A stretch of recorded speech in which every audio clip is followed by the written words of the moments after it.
In last night's address to the nation, President Trump said that the response to the atrocities in Syria would also include diplomatic efforts. But 7 years into the civil war, there has not yet been a concrete diplomatic breakthrough. Joining me now from Washington, D.C. to discuss the challenges on that front is Robin Wright, a joint fellow at the U.S. Institute of Peace and the Woodrow Wilson International Center, and a writer for The New Yorker.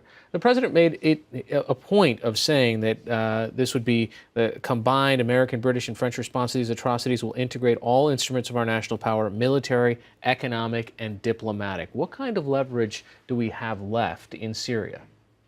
The United States has never had very much leverage in Syria, and its military operation, with the exception of the strike last night, is really focused largely on ISIS. The United States has opted not to get involved in the civil war.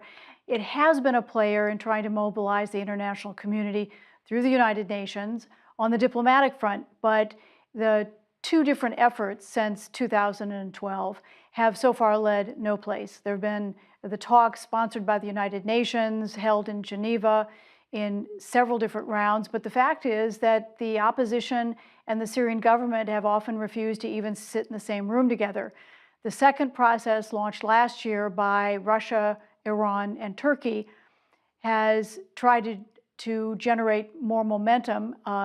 Their talks have taken place in Kazakhstan, but they also have not led to anything. So there's a lot of talk about this strike generating more steam behind the diplomatic process, but at a briefing by the White House today, they offered no new ideas about exactly how that might happen. You know, and I remember on this very program saying in multiple of those weekends, hey, that there might be a ceasefire, and then within a matter of hours, if that, or possibly days, that ceasefire evaporates. In this, besides this specific incident, is Bashar Assad winning the civil war there?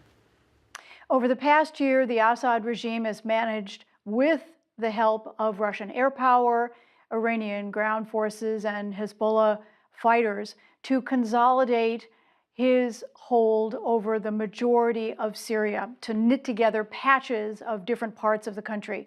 He now controls all the major cities.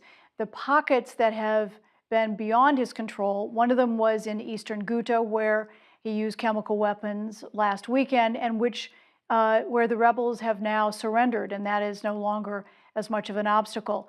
Then there's the Al-Qaeda operatives, the Islamist groups up in the northwest, and then there's the large autonomous zone where the United States has been helping Kurdish and Arab fighters and the Syrian Democratic Forces fight ISIS.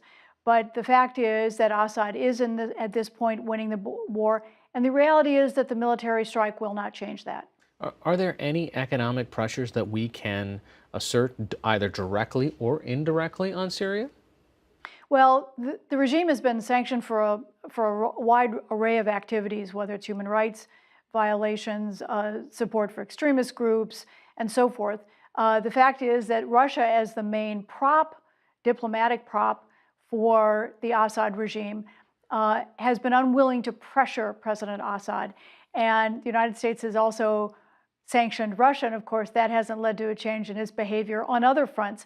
So there's a real problem of how do you change this terrible stalemate on the ground that has so far in a war killed something like 500,000 people, that has led to the displacement over half of the country's 23 million people, and has led the majority to be dependent on international aid for their daily bread. And short of this particular response, it's gone relatively unchecked, meaning that there hasn't been any military aggression from an outside force based on any of the actions that Bashar Assad has been taking.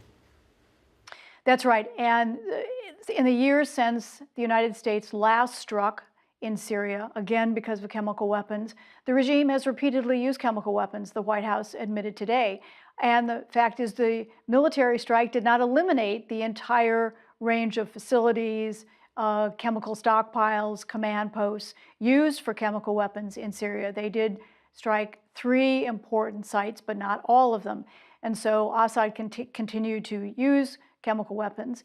And short of some kind of foreign invasion, with an extraordinary hundreds of thousands of troops, it's very unlikely that the military balance of power inside Syria will change very much. All right, Robin Wright, thanks so much. Thank you.